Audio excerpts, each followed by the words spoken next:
Hello my dear friends. मैं आजाद sir आपका अपना YouTube channel mentor study point में स्वागत है। जैसा कि दोस्तों आप जानते हैं कि मैं आप लोगों को आपके अपने YouTube channel mentor study point के माध्यम से मैं आप लोगों को आधुनिक भारत का क्लास दे रहा हूँ।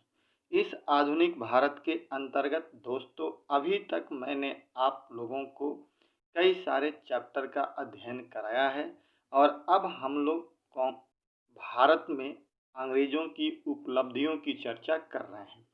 और इस उपलब्धियों के अंतर्गत अभी तक मैंने आपको दो उपलब्धि की चर्चा की है। इसमें एक भारत में प्रेस का विकास, कैसे न्यूज़पेपर का विकास हुआ, और दूसरा भारत में अंग्रेजी शिक्षा यानी शिक्षा का विकास कैसे हुआ, इसके बारे में हमें पढ़ना है। अब तीसरा हम लोग पढ़ेंगे भारत में गवर्नर, गवर्नर जनरल और वायसराय के बारे में कि कैसे इन लोगों ने भी भारत के परिप्रेक्ष्य में कुछ बेहतर काम करने का प्रयास किया। हालांकि दोस्तों अलग बात है कि बहुत सारे गवर्नर या गवर्नर जनरल या वायसराय, तीनों को मैं अभी डिफाइन करूंगा, कि बहुत सारे ऐसे आए जिन्होंने भारत के प्रति गलत दृष्टिकोण रखा, लेकिन इन्हीं में से कुछ ऐसे भी आए जिन्होंने भारत के प्रति एक बेहतर नज़रिया रखा और बेहतर दृष्टिकोण रखा और भारत में सुधार करने का प्रयास किया। इन्हीं में से लॉर्ड रिपन और वारन लॉर्ड रिपन और लॉर्ड विलियम बेंटिंग का नाम भी महत्वपूर्ण माना जाता है।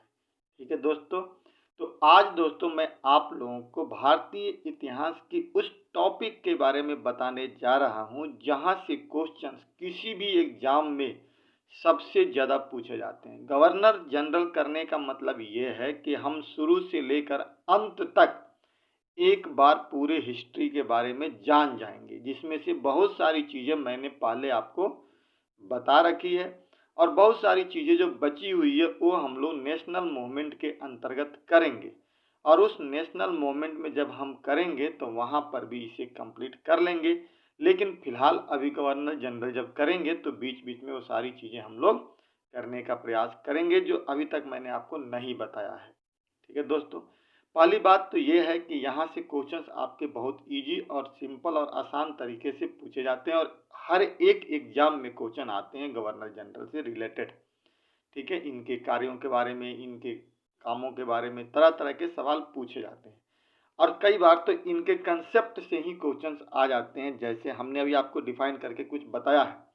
दोस्तों इसी बीच मैं आपसे एक बार बता दूं कि जो व्यक्ति नए चैनल से जुड़े हुए हैं वो प्लीज़ चैनल को सब्सक्राइब कर दें और ज़्यादा से ज़्यादा अपने दोस्तों के बीच में वीडियो को शेयर करने का प्रयास करें और इस वीडियो को दोस्तों अंत तक देखने का प्रयास कीजिएगा, क्योंकि मैं बहुत बेहतर एक कंसेप्ट बताने वाला हूं इसके अंतर्गत। देखिए, सबसे पहले हमारे यहाँ गवर्नर हुआ करता था जो बंगाल का होता था। इसे हमने कंसेप्ट के आधार पर बांटा। 1757 से लेकर 1772 के बीच में हमारे यहाँ गवर्नर होते थे जो बंगाल में होते थे, जिसमें सबसे पहला गवर्नर जो था बंगाल का रॉबर्ट क्लाइव था और अंतिम गवर्नर जो था बंगाल का वो वारेन हेस्टिंग्स था। सवाल यहाँ से दोनों बन गया। उसके बाद हमारा आता है गवर्नर जनरल की प्रक्रिया। अब गवर्नर से गवर्नर जनरल हो गए और 72 के बाद 73 में जब रेगुलेटिंग एक्ट आया था, मैंने आपको बताया था संवैधानिक विकास के अंतर्गत, तो जब 1773 में रेगुलेटिंग एक्ट आया तो उस समय बंगाल के गवर्नर को अब बंगाल का गवर्नर जनरल बना दिया गया। ठीक है, यानी अब वो एक कदम ऊपर उठ गया और वैसी स्थिति में 1773 में बंगाल का गवर्नर जो था वही वारेन हेस्टिंग्स बना। जो पहले 72 में गवर्नर था वही आगे चल करके वारेन हेस्टिंग्स गवर्नर जनरल बना दिया गया। क्लियर। अब यहाँ से गवर्नर जनरल आगे चलते रहे कहाँ से, तो 1773 से बंगाल तक। ठीक है दोस्तों, बंगाल तक गवर्नर जनरल आगे चले। उसके बाद से अब आता है 1833 का समय। 33 टर्निंग पॉइंट होती है जहां पर बंगाल के गवर्नर जनरल को का पद खत्म कर देता है और अब वहां से कंसेप्ट लाया जाता है भारत का गवर्नर जनरल बनेगा। बंगाल वाली स्थिति खत्म, अब क्या गई, भारत वाली आ गई। तो यहाँ से दो सवाल पूछा जाता है दोस्तों। पहला सवाल कि बंगाल का अंतिम गवर्नर जनरल कौन था, तो लॉर्ड विलियम बेंटिक था। ये तो एक सवाल बन गया जो आप याद कर लेंगे कि बंगाल का अंतिम governor general Lord William Bentinck था। और यहीं से सवाल आता है कि तो भारत का पहला गवर्नर जनरल कब बना, चूंकि 1833 में ही बना, तो वो भी बेंटिक ही था। यानी यही बंगाल का अंतिम भी हुआ और यही भारत का प्रथम गवर्नर जनरल हो गया, जो अक्सर सवाल यहाँ से पूछा जाता है। यहाँ तक क्लियर हो गया दोस्तों। अब हम चलते हैं, गवर्नर हो गया, गवर्नर जनरल हो गया, अब हम चलते हैं वायसराय की तरफ। थोड़ा जगह की कमी की वजह से हमने संक्षिप्त में लिखा, बाकी मैं बोलता हूं तो आप इसे सुन करके लिख लीजिएगा।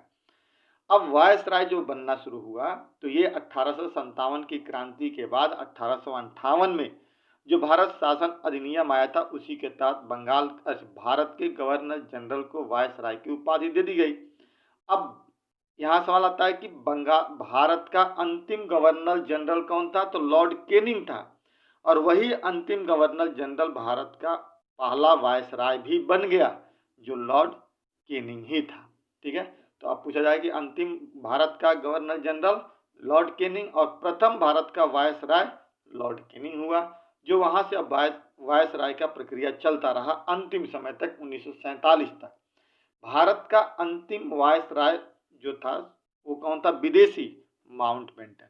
कहता है कि सवाल पूछता है कि स्वतंत्र भारत का अंतिम विदेशी वायसराय कौन था, लॉर्ड माउंटबेटन। और यही सवाल पूछा जाए कि स्वतंत्र भारत का प्रथम भारतीय गवर्नर जनरल कौन था, तो आप याद रखिएगा सी राजगोपालचारी। तो ये दोस्तों मैंने एक कंसेप्ट बताया जहां से क्वेश्चन आपके पूछे जाते हैं। अब हम गवर्नर जनरल की शुरुआत की बात करते हैं कि कैसे प्रक्रिया यहाँ से शुरू होती है और कैसे आगे बढ़ता है।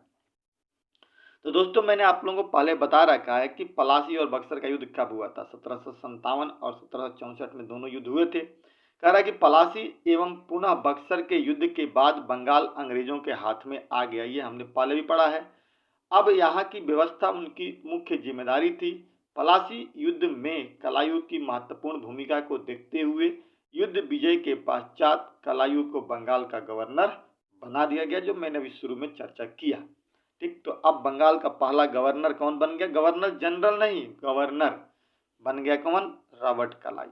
अब यहाँ से प्रक्रिया शुरुआत होती है बंगाल के गवर्नर की। ठीक है दोस्तों, तो एक बार हम लोग चर्चा करते हैं रॉबर्ट कलायू के बारे में। हम लोग पढ़ते हैं रॉबर्ट कलायू का ऐसा माना जाता है कि भारत में इसका 2 बार का शासनकाल था। 18 साल की उम्र में ये इंग्लैंड से भारत आ गया था यहाँ पे शासन करने के लिए। अब बताइए कितनी चतुर और चालाक इंसान रहा होगा। जिस उम्र में हम लोग पढ़ाई करते हैं उस उम्र में रॉबर्ट कलायू यहाँ पे शासन करने के लिए भारत में भेज दिया गया था। इसकी बहादुरी को देखते हुए बहुत ही कम उम्र में इसकी मृत्यु भी हो गई थी। रॉबर्ट कलायू 1757 से 60 तक बंगाल का गवर्नर बन करके रहता है। और फिर दोबारा जो काल आता है उसका, जब यहाँ पे आता है तो 1757 रॉबर्ट कलायू 2 बार आता है यहाँ। एक तो 1757 से 60 तक रहता है, जो जहाँ 60 तक, और दूसरा उसका शासनकाल होता है 1765 से लेकर 67 तक। यानी पहला शासनकाल 5 साल का, दूसरा 2 साल का शासनकाल उसका होता है बंगाल के गवर्नर पद के रूप में। ठीक है दोस्तों, कलायू के द्वितीय कार्यकाल में 1766 ईस्वी में रॉबर्ट कोर्ट ऑफ डायरेक्टर्स के आदेश पर बंगाल और बिहार की सीमा से बाहर कार्य कर रहे सैनिकों को दिया जाने वाला दोहरा भत्ता बंद कर दिया गया। परिणामतः सैनिकों ने विद्रोह किया, जिसे हम लोग श्वेत विद्रोह कहते हैं। तो सवाल यहाँ से पूछा जाता है दोस्तों, श्वेत विद्रोह कब हुआ था, तो 1766 ईस्वी में हुआ था, जो दोहरा भत्ता बंद देने के लिए, मतलब एक ही काम के लिए 2 बार वेतन नहीं दिया जाएगा जो पहले दिया जाता था। ब्रिटिश राजनीतिक वर्ग ने कलायू को बड़ी बड़ी नींवें रखने वाले की संज्ञा दी, जबकि लॉर्ड मैकाले ने कहा कि हमारे द्वीप जिसने बहुत से वीरों को जन्म दिया है, वे बिरले ही इतने महान व्यक्तियों को जो शास्त्रों तथा सूझबूझ से अलंकृत किया हो जन्म दिया है। रॉबर्ट कलायू के बारे में कहा था बहुत ही तेज तरार व्यक्ति था। जब रॉबर्ट कलायू 67 में यहाँ से चला गया दोस्तों, बहुत पैसा लेकर गया था। यहाँ से कहा जाता है कि उस जमाने में 4,01,102 लेकर के गया था करोड़ रुपया यहाँ से। उस जमाने में जब 1765 की बात है, तो आप उस 4 करोड़ की तुलना आज से कर लीजिए कि कितना रुपया ये लेकर के यहाँ पे गया था। हालांकि वहां जाने के बाद इस पे के ऊपर केस भी चलाया गया था कुशासन का। मृत्यु भी इसकी हो गई थी बहुत ही अल्प आयु में। हालवेल। इसके बाद कलायू के प्रथम कार्यकाल के बाद थोड़े समय के लिए स्थानापन्न गवर्नर बना हालवेल। काल कोठरी की घटना का प्रत्यक्षदर्शी था, मैंने बताया था कि काल कोठरी की घटना जिसे हम लोग ब्लैक होल की घटना कहते हैं। ठीक है, अब वेसिंटॉट आया इसका। वेसिंटॉट 1760 से लेकर 65 तक बक्सर का ऐतिहासिक युद्ध इसी के काल में हुआ था, 64 में। ठीक है दोस्तों, उसके बाद वेरेलस्ट आया था जो द्वैत शासन के दौरान आया था, 1767 से 69 तक रहा, मतलब 2 साल के लिए रहा ये लोग। ठीक है, 69 तक रहा, क्योंकि 1767 तक तो वही रहा था रॉबर्ट क्लाइव, 67 से 69 तक बंगाल का गवर्नर रहा। कार्टियर जो था 1769 से 72 ईस्वी तक द्वैत शासन के दौरान ही बंगाल का गवर्नर ये भी बन करके रहा। उसके बाद दोस्तों आता है वारेन हेस्टिंग्स जो 1772 से 74 और फिर 74 से लेकर के 85 तक भारत में रहेगा, 2 कार्यकाल भी पूरा किया।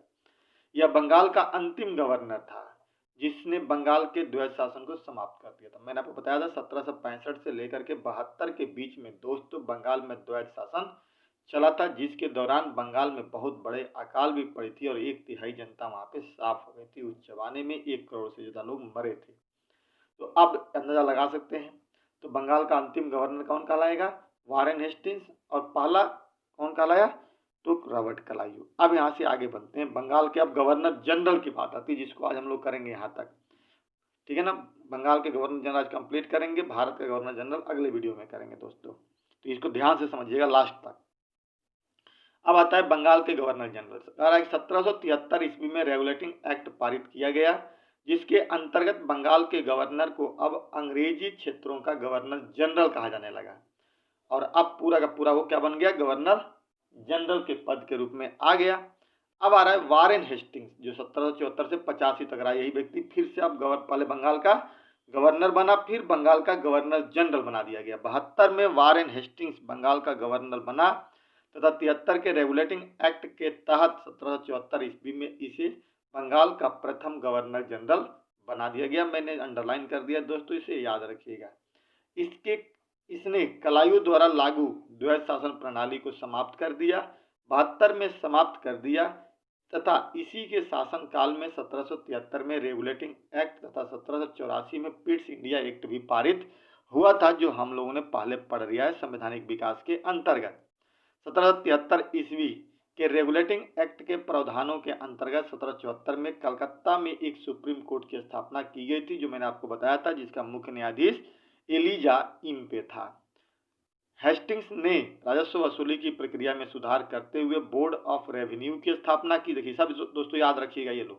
तथा न्यायिक सुधार करते हुए 72 ईस्वी में प्रत्येक जिले में एक दीवानी तथा फौजदारी न्यायालय स्थापित किया। ठीक है दोस्तों, आगे कह रहा है कि वारेन हेस्टिंग्स की प्रेरणा पर 1776 ईस्वी में N.B. हेल्लेक ने मनुस्मृति का अनुवाद ए कोड ऑफ जेंटू लॉज के नाम से किया गया तथा विलियम जोन्स तथा कोलब्रुक की डाइजेस्ट ऑफ हिंदू लॉ प्रकाशित हुई। हेस्टिंग्स के कार्यकाल के दौरान ही सर विलियम जोन्स ने 1784 में मद्रास में एशियाटिक सोसाइटी ऑफ बंगाल की स्थापना की थी।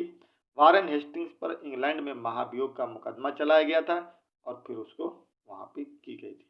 तो दोस्तों ये इसमें से कुछ चीज़ें तो मैंने पहले ही चर्चा कर दिया है, जैसे सर विलियम जोन्स ने 1784 में एशियाटिक सोसाइटी ऑफ बंगाल की स्थापना की थी। हम लोग डेवलपमेंट ऑफ एजुकेशन की बात कर रहे थे, तभी हमने पढ़ा था शुरुआत। तो इस प्रकार से दोस्तों वारेन हेस्टिंग्स के बारे में ये कहानी है। अब वारेन हेस्टिंग्स के बाद यहाँ पे आता है लॉर्ड कॉर्नवालिस। मुख्य चीजें अंडरलाइन जो है याद रखिएगा। कॉर्नवालिस जो है एक बहुत बड़ा जमींदार होता है और इसी के समय में भारत में अस्थाई बंदोबस्त लागू किया जाता है, जिसे जमींदारी व्यवस्था या इस्तेमारी के नाम से भी जानते हैं। ये 1786 से लेकर 1793 तक था। कहा जाता है कि कॉर्नवालिस ने प्रशासनिक व्यवस्था को व्यवस्थित करने के लिए 1793 ईस्वी में एक नियम बनाया, जिसे कॉर्नवालिस कोड के नाम से जाना जाता है। इस कोड के अनुसार कॉर्नवालिस ने कार्यपालिका और न्यायपालिका की शक्तियों का विभाजन कर दिया।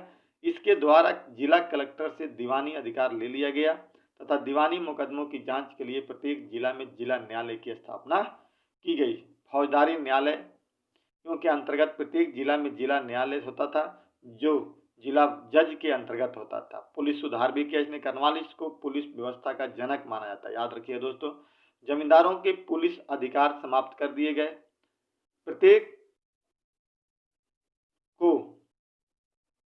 400 वर्ग मील के क्षेत्र में विभाजित कर दिया गया तथा इसे पुलिस अधीक्षक के अधीन कर दिया गया। यह व्यवस्था ब्रिटेन से भी पहले भारत में स्थापित हुई।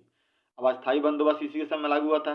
1790 ईस्वी में 10 वर्षीय भू राजस्व व्यवस्था लागू किया गया तथा जमींदारों को भूमि का स्वामी स्वीकार कर लिया गया और 1793 में यह व्यवस्था स्थायी कर दी गई, जिसे अस्थायी बंदोबस्त के नाम से जाना जाता है। ठीक है दोस्तों, तो याद रखिए सारा ये कार्यकाल के दौरान क्या क्या हुआ ये सब याद रखना है। सिविल सेवा में भी इसने काम किया था। कॉर्नवालिस को सिविल सेवा का जनक कहा जाता है। इसने कलेक्टरों के अधिकारों को सुनिश्चित कर उनका वेतन 1500 रुपया मासिक कर दिया। साथ ही कलेक्टरों के वसूले गए भू राजस्व में से 1% कमीशन भी उसे दिया गया जाता था। इस प्रकार इसकी कार्यकाल कंप्लीट हुई। इसके बाद आता है लॉर्ड वेलेजली 1798 से 1805 ईस्वी तक ये रहा। बीच में भी आया था लेकिन उसका कार्यकाल इंपॉर्टेंट नहीं है। भारतीय राज्यों को अंग्रेजी राजनीतिक परिधि में लाने के लिए सहायक संधि प्रणाली का व्यापक प्रयोग वेलेजली ने ही किया था। इसके बारे में मैं आपको चर्चा कर चुका हूँ। 1857 की क्रांति के पढ़ाते वक्त मैंने बताया था। तो सहायक संधि का जन्मदाता भारत में लॉर्ड वेलेजली को माना जाता है। इस संधि पर सर्वप्रथम 1798 ईस्वी में हैदराबाद तथा फिर 1799 में मैसूर, 99 में ही तंजौर, एक में अवध मराठा पेशवा, 31 1802 में वेसिन में तथा भोसले तथा सिंधिया ने 1803 ईस्वी में क्रमशः देवगांव तथा सुरजी अर्जुन गांव में और अंग्रेजों के साथ सहायक संधि पर हस्ताक्षर कर दिए। प्रशासनिक अधिकारियों की शिक्षा के लिए वेलेजली ने 1800 ईस्वी में, ये भी बताया था मैंने, कलकत्ता में फोर्ट विलियम कॉलेज की स्थापना की। लॉर्ड वेलेजली द्वारा 1799 ईस्वी में समाचार पत्रों का प्रक्षेपण अधिनियम भी लाया गया था, जिसके तहत भारत में पहली बार प्रेस पर प्रतिबंध लगाया था। ये भी हमने चर्चा कर लिया है दोस्तों। धीरे धीरे अब हम लोग इंड की तरफ बढ़ रहे हैं। केवल इस टॉपिक के बाद आपका बचेगा केवल अब क्या, तो नेशनल मूवमेंट हम लोगों को करना है। अब आ रहा है दोस्त लॉर्ड कॉर्नवालिस, दोबारा एक बार बीच में आया था। लॉर्ड कॉर्नवालिस को दोबारा 1805 ईस्वी में गवर्नर जनरल बना करके भेजा गया, किंतु 3 महीने बाद ही इसकी हाजीपुर में मृत्यु हो गई। हाजीपुर में इसका मकबरा बनाया गया, जिसे लॉर्ड साहब के मकबरा के नाम से जाना जाता है। इंडिया में है ये। सवाल पूछा था किसकी मृत्यु भारत में हुई थी, तो वेलेजली की, सॉरी कॉर्नवालिस की। अब आता है जॉर्ज वालो 1805 से 1807 ईस्वी तक। इसके कार्यकाल में धार्मिक प्रतीकों के प्रयोग के प्रश्न पर वेल्लोर का सिपाही विद्रोह हुआ 1806 में। वेल्लोर विद्रोह के समय विलियम बेंटिंग मद्रास का गवर्नर था। इसने यशवंत राव होलकर के साथ सहायक संधि, राजपुर घाट की संधि और द्वितीय आंग्ल मराठा युद्ध को समाप्त किया था। अब आता है लॉर्ड मिंटो, जो 7 से लेकर 13 तक रहा यहाँ पे। इसने 1809 ईस्वी में रणजीत सिंह के साथ अमृतसर की संधि की, जिसे शाश्वत मित्रता की संधि के नाम से जाना जाता है। याद रखिए शाश्वत मित्रता संधि 1809 में हुई थी। अब आता है लॉर्ड हेस्टिंग्स, 1813 से लेकर 23 तक रहा। इसके आक्रामक नीति के द्वारा भारत पर ब्रिटिश प्रभुत्व स्थापित हुआ। नेपाल का युद्ध इसी के समय में हुआ था। इसके कार्यकाल में आंग्ल नेपाल युद्ध 1814 से लेकर 16 तक हुआ।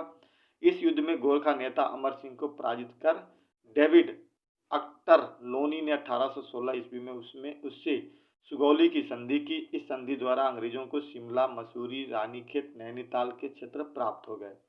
तृतीय आंग्ल मराठा युद्ध होता है इसी के समय में। इसके कार्यकाल में तृतीय आंग्ल मराठा युद्ध या पिंडारी युद्ध भी हुआ, जिसमें इसने पिंडारियों का दमन किया। पिंडारियों के 3 प्रमुख नेता चीतू, वासिल मोहम्मद और करीम खां को मार दिया गया। लॉर्ड हेस्टिंग्स ने मुगल सम्राट से तब तक मिलने से इनकार कर दिया था जब तक कि पुराने शिष्टाचार के नियम समाप्त न कर दिए जाए। मतलब अब इनकी मनमानी भी होने लगी थी भारत में। ठीक है दोस्तों, इसके कार्यकाल में मद्रास में 1820 ईस्वी में रैयतवाड़ी व्यवस्था का प्रारंभ मद्रास के गवर्नर थॉमस मुनरो के द्वारा किया गया था। हेस्टिंग्स ने 1799 ईस्वी के प्रेस प्रतिबंधों को हटा दिया, साथ ही प्रेस के मार्गदर्शन के लिए नियम भी बनाया। देखो दोस्तों, सारे के सारे मतलब जो भी काम हुए ना, सारे इसी में पूछे जा रहे हैं। बहुत ही इंपॉर्टेंट माना जाता है गवर्नर जनरल और वायसराय की कार्यकाल को। अब लॉर्ड एडम्स आता है 1823 में। यह स्थानापन्न गवर्नर जनरल होता है, थोड़े समय के लिए आता है। इसके समय में समाचार पत्रों पर प्रतिबंध लगाया गया था, जो हमने पीछे पढ़ा था। अब आता है एमस्ट। इसके काल में प्रथम बर्मा युद्ध 1824 से 26 ईस्वी में तथा बर्मा के साथ यादवों की संधि की गई और यह पहला गवर्नर जनरल था जो मुगल सम्राट अकबर द्वितीय से मिलने गया था। इसी के साथ ही दोस्तों ये यहाँ पे कंप्लीट होता है। 1828 तक की बात होती है। फिर अब यहाँ से हम लोग जो अगला वीडियो जो करेंगे, उस वीडियो में हम लोग ये पढ़ने का प्रयास करेंगे कि अब जो बंगाल का गवर्नर जनरल था, क्योंकि 28 में अब कौन बन जाएगा, यहाँ पे आ जाएगा लॉर्ड विलियम बेंटिक, जो बंगाल का गवर्नर जनरल होगा। और फिर 1833 का चार्टर एक्ट जब आएगा तो उसी को बंगाल के गवर्नर के जनरल से हटा करके भारत का गवर्नर जनरल बना दिया जाएगा, और यहाँ से भारत के गवर्नर जनरल के बारे में हम लोग पढ़ना शुरू कर देंगे। ठीक है दोस्तों, तो आज हम लोगों ने ये देखने का प्रयास किया यहाँ पर कि कैसे भारत में गवर्नर और गवर्नर जनरल का उदय हुआ बंगाल में। अब हम लोग को पढ़ना है कि बंगाल से हट करके भारत में गवर्नर जनरल कैसे आगे बढ़ेगा 1833 से लेकर 1858 तक, और फिर वहां से आगे कैसे वायसराय के रूप में बढ़ेगा। ठीक है दोस्तों, आप इसे ध्यान से एक बार पढ़िएगा, नोट डाउन कीजिएगा, पीडीएफ डाउनलोड कर लीजिएगा और इसे समझने का प्रयास करना। दोस्तों यहाँ से क्वेश्चन बहुत सारे पूछे जाते हैं, इसलिए मैं आप लोगों को बार बार कह रहा हूँ कि गवर्नर जनरल की वीडियो को ध्यान पूर्वक बहुत अच्छी तरह से, जितने भी होंगे 3 वीडियो होंगे, तीनों को तीनों आप ध्यान से देख लेना। ठीक है दोस्तों, क्योंकि यहाँ से बहुत सारे क्वेश्चंस बनते हैं और एक बार आपकी पूरी हिस्ट्री भी यहाँ पे लगभग रिवीजन भी हो जाएगी। जैसे आपने पीछे अगर वीडियो कंटिन्यू देखा होगा तो वहाँ से नोट्स बनाया होगा तो सारी चीज़ आपकी कंप्लीट हो जाएगी। ठीक है दोस्तों, तो आज हम लोग यहीं पर इस वीडियो को समाप्त करते हैं। ठीक है दोस्तों, जो भी व्यक्ति नए चैनल से जुड़े हुए हैं वो चैनल को सब्सक्राइब कर दें, और जो पुराने हैं वो उनसे रिक्वेस्ट है कि इस वीडियो को ज़्यादा से ज़्यादा अपने दोस्तों के बीच में शेयर करने का प्रयास करें। इसी के साथ ही जय हिंद, जय भारत।